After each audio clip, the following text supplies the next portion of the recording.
Hello friends, this is Amresh Kumar Raj. Into the previous video, you will learn about the types of website. Into this video, I will explain you client-server model. So let's start. Client-server model.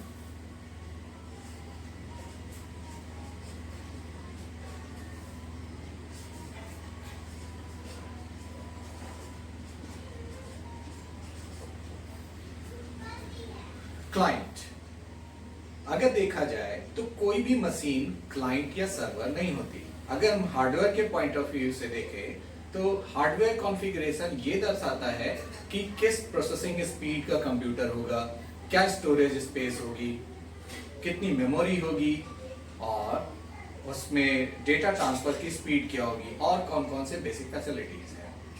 तो independently कोई भी hardware ना client है ना ही server. तो कोई भी computer client कब है या सर्वर कब है, तो आपकी जानकारी के लिए मैं बता दूं कि हाई एंड कॉन्फ़िगरेशन के कंप्यूटर्स को हम सर्विस प्रोवाइडर के लिए प्रयोग करते हैं।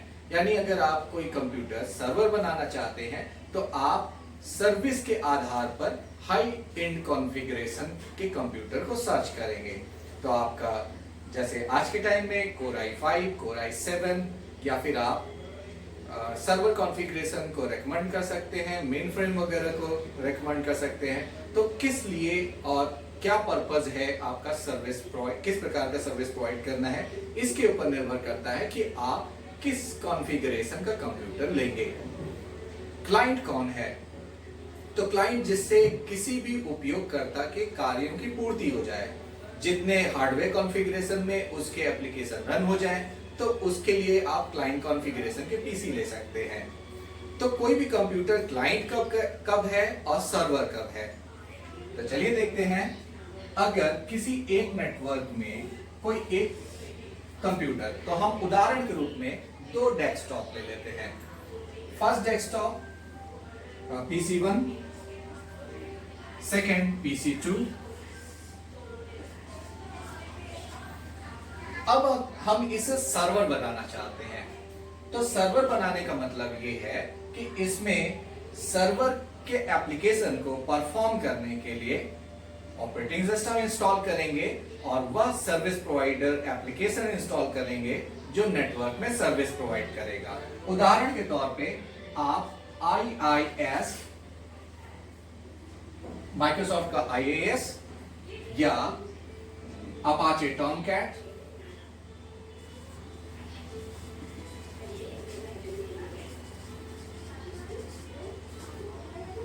या इसी के इक्विवेलेंट आप जैसे मान लीजिए आप फास्ट CGI फॉर PHP या इसी के लिए इसी तरीके से आप सिक्योर वैम, XAMPP इस तरीके के सर्वर सॉफ्टवेयर इंस्टॉल कर सकते हैं। तो अगर एक पीसी में ऐसे सॉफ्टवेयर इंस्टॉल कर दे जो किसी भी प्रकार के सर्विस के आधार पर आने वाले रिक्वेस्ट को सर्विस प्रोवाइड कर सके या रिस्पांस दे सके, तो अगर हम इस पीसी को वेब सर्वर बनाना चाहते हैं,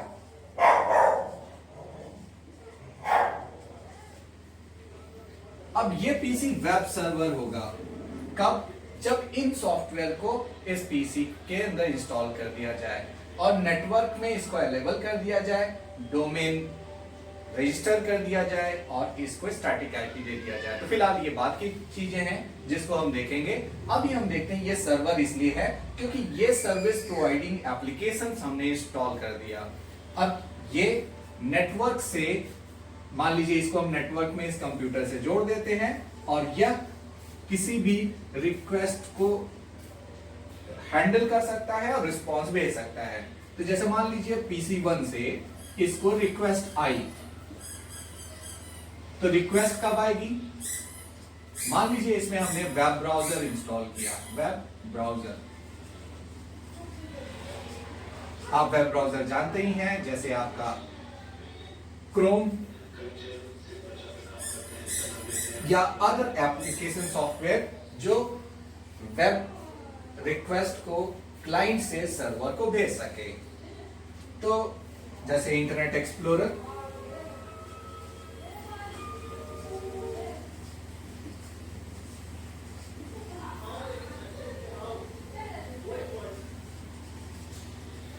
तो हमने इस पीसी में वो सॉफ्टवेयर इंस्टॉल किया जो सर्विस के लिए रिक्वेस्ट कर सकते हैं। तो हमने क्या किया, इस पीसी पर एक ब्राउजर रन ओपन किया, फिर एड्रेस बार पे हमने इस पीसी का आईपी एड्रेस मान लीजिए 192.168.13.1 दे दिया, और ये चीज यहां पे लिखी गई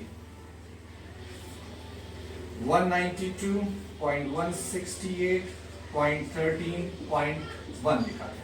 तो हो गया क्या कि ये डोमेन इसके 80 पोर्ट पर रिक्वेस्ट भेजेगा, एचटीटीपी रिक्वेस्ट प्रोटोकॉल पर बेस्ड रिक्वेस्ट आएगा। ये रिक्वेस्ट, अब चूंकि ये हमने डोमेन होस्ट कर, ये सर्वर हमने इंस्टॉल कर रखा है और हमने इसको डोमेन बना रखा है, और इसका डोमेन एड्रेस में हमने डोमेन की जगह लोकल होस्ट की जगह मान लीजिए ये आईपी मेंशन कर रखा है। तो इस आईपी के माध्यम से इस पीसी को के डोमेन को हम एक्सेस कर पाएंगे। तो इसका डोमेन एड्रेस अभी हम 192.168.13.1 मान लेते हैं। तो ये कनेक्शन रिक्वेस्ट इस पीसी से इसको भेजा जाएगा। तो ये भेजा किसके माध्यम से जाएगा, इस सॉफ्टवेयर के माध्यम से। तो अब ये सिस्टम क्लाइंट हो गया, क्यों? क्योंकि ये रिक्वेस्ट कर रहा है, और चूंकि ये रिक्वेस्ट को हैंडल कर रहा है, और यहां पे स्टोर की हुई वेब डायरेक्टरी जो होगी, वेब रूट डायरेक्टरी, उससे रिस्पॉन्स ये भेज रहा होगा। तो मान लीजिए इससे रिस्पॉन्स आपका index.html वो भेज रहा है, या इनमें से किसी भी सपोर्टेड एक्सटेंशन की फाइल को रिस्पॉन्स के रूप में भेज रहा है। तो यहां से फाइल इसको भेजी जा रही, तो इसका मतलब रिक्वेस्ट इस PC1 के द्वारा PC2 को किया गया, और यहां से रिस्पॉन्स इसको वापस भेजा गया, यानी इसको सर्विस प्रोवाइड की गई। तो ऐसी स्थिति में ये सर्विस प्रोवाइडिंग प्रोग्राम है, तो इसको सर्वर कैपेबिलिटी प्रोवाइड करते हैं। तो इस दशा में ये आपका सर्वर हो गया, और ये पीसी आपका क्लाइंट हो गया। तो निष्कर्ष के रूप में आपने ये जाना कि अगर किसी पीसी में आप ऐसे सॉफ्टवेयर इंस्टॉल कर दे जो रिक्वेस्ट करता हो, और किसी दूसरे पीसी जो सर्विस प्रोवाइड करता हो, तो अगर हम सॉफ्टवेयर इंस्टॉल करते हैं सर्विस प्रोवाइड करने के लिए तो वो सर्वर कहलाएगा, और रिक्वेस्ट करने के लिए और सर्वर के रिस्पॉन्स को हैंडल करने के लिए तो उसे हम क्लाइंट कहेंगे। सर्वर आर्किटेक्चर आपका 1 टीयर, 2 टीयर और 3 टीयर आर्किटेक्चर पर बेस्ड हो सकता है। तो चलिए देखते हैं।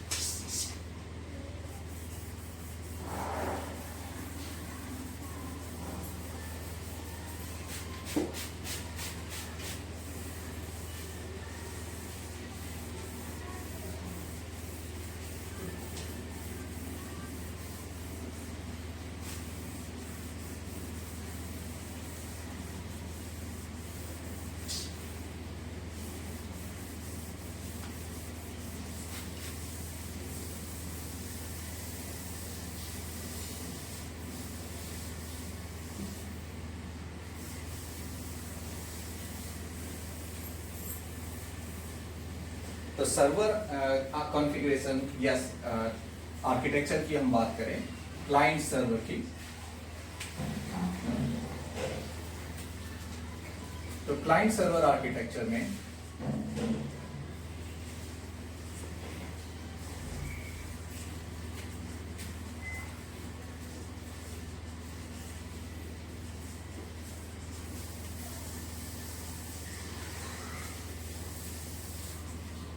ये 3 हो सकते हैं।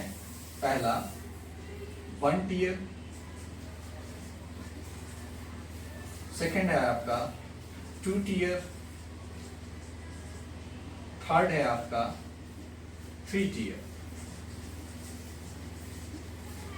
तो अगर हम किसी एक पीसी को इंस्टॉल करें और उस एक ही पीसी में आपका क्लाइंट प्रोग्राम भी हो, सर्वर प्रोग्राम भी हो और डेटाबेस भी हो, तो ऐसी स्थिति में आप उसे वन टियर आर्किटेक्चर की संज्ञा देंगे।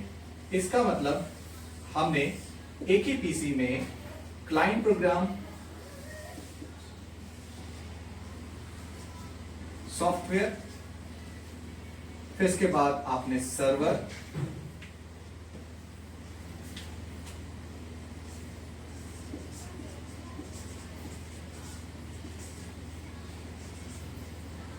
और database.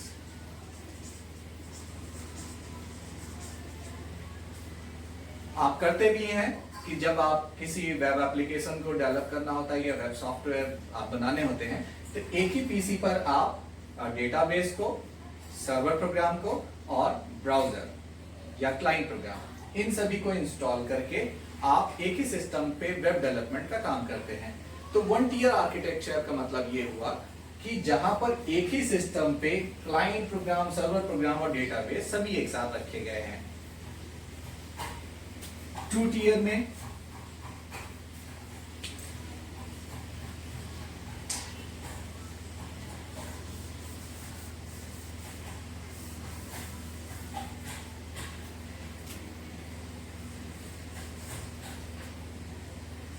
PC1, PC2, two tier architecture का मतलब ये है कि यहां पर आपका क्लाइंट प्रोग्राम अलग हो गया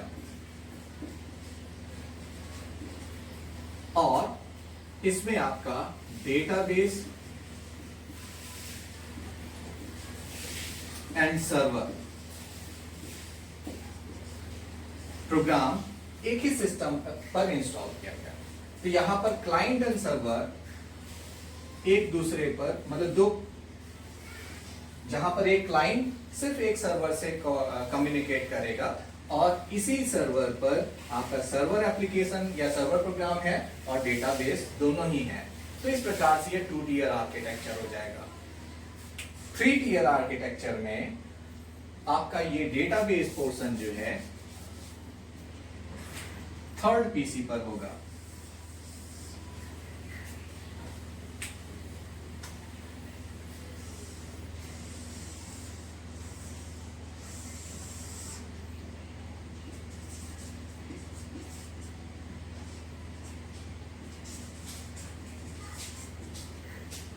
और ये सर्वर जो है इससे कोऑर्डिनेट करेगा।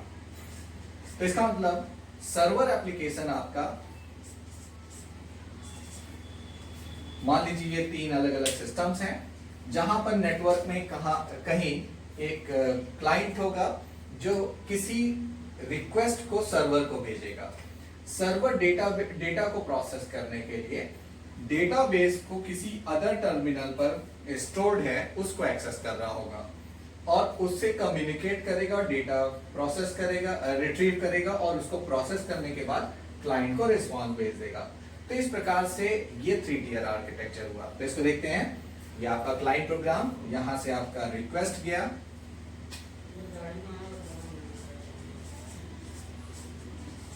ये रिक्वेस्ट सर्वर के पास आया, सर्वर में जो जरूरी डेटा है ये आपका सर्वर एप्लीकेशन, ये सर्वर एप्लीकेशन ने इस रिक्वेस्ट को प्रोसेस करने के लिए जरूरी डेटा को इससे क्वेरी भेजा या कमांड, क्वेरी या कमांड भेजेगा, इस पीसी पर जाएगा। ये पीसी जो डेटाबेस सर्वर है, डेटाबेस सर्वर, ये डेटाबेस सर्वर इस कमांड या क्वेरी को परफॉर्म करेगा और इसको परफॉर्म करने के बाद ये रिस्पॉन्स भेजेगा कि वो डेटा क्या है, डेटा या एक्नॉलेजमेंट। तो डेटा जो भी इसके द्वारा क्वेरी की गई कि किस प्रकार का डेटा है, मान लीजिए आपने रोल नंबर भेजा, तो यहां पर एक एप्लीकेशन है जो आपके रिजल्ट को प्रोसेस करने के लिए डेटाबेस में आपके डेटा को सर्च करने के लिए कमांड भेजेगा वो आपके मार्क्स को यहाँ से फेच करेगा, मार्क्स यहाँ से डेटाबेस से रीड होकर के सर्वर को आएंगे और वो फिर रिजल्ट के फॉर्मेट में प्रिपेयर करके आपको वापस रिस्पॉन्स भेज देगा। तो इस प्रकार से आप देख रहे हैं ये 3 टियर आर्किटेक्चर है।